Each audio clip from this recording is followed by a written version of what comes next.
واضرب لهم مثل الرجلين جعلنا لأحدهما جنتين من أعناب وحففناهما بنخل وجعلنا بينهما زرعا كلتا الجنتين آتت أكلها ولم تظلم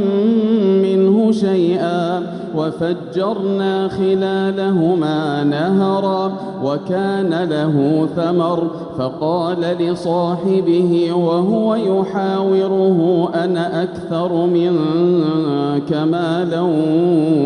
وأعز نفرا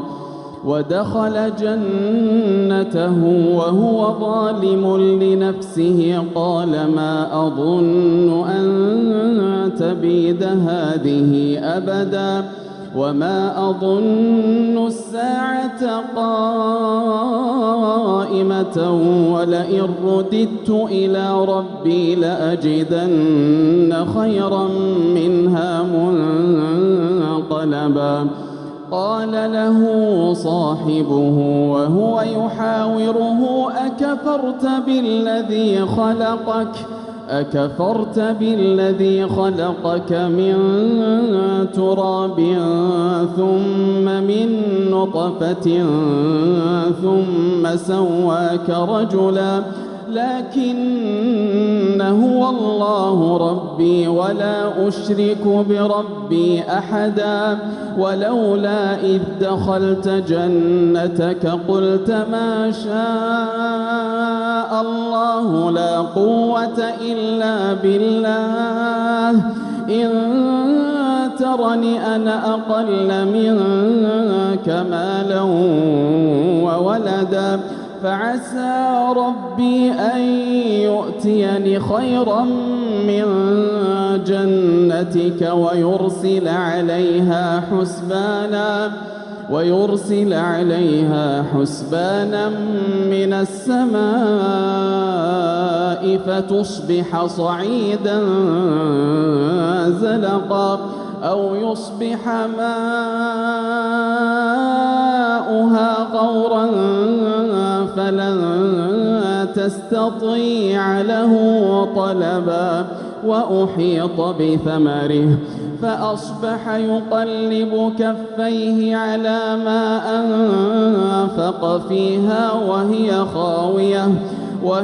خاوية على عروشها ويقول يا ليتني لم أشرك بربي أحدا ولم تكن له فئة ينصرونه من دون الله وما كان منتصرا هنالك الولاية لله الحق هو خير ثوابا وخير عقبا واضرب لهم مثل الحياة الدنيا كماء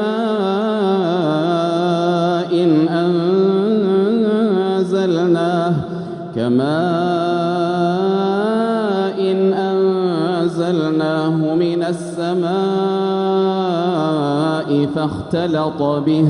فاختلط به نبات الأرض فأصبح هشيما تذروه الرياح وكان الله على كل شيء مقتدرا المال والبنون زينة الحياة الدنيا والباقيات الصالحات خير عند ربك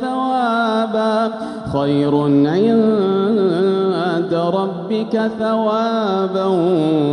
وخير أملا ويوم نسير الجبال وترى الأرض بارزة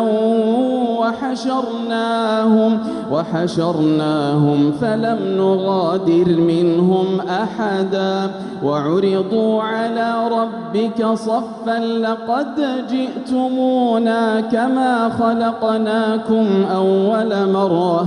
بل زعمتم أن لن نجعل لكم موعدا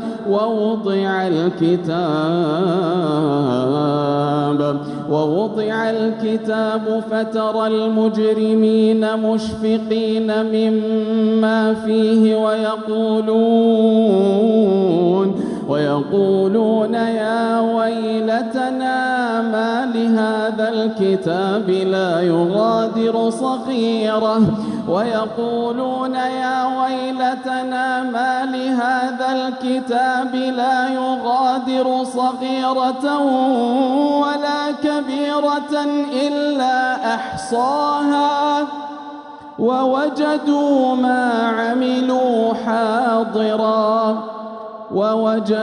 ما عملوا حاضرا ولا يظلم ربك أحدا.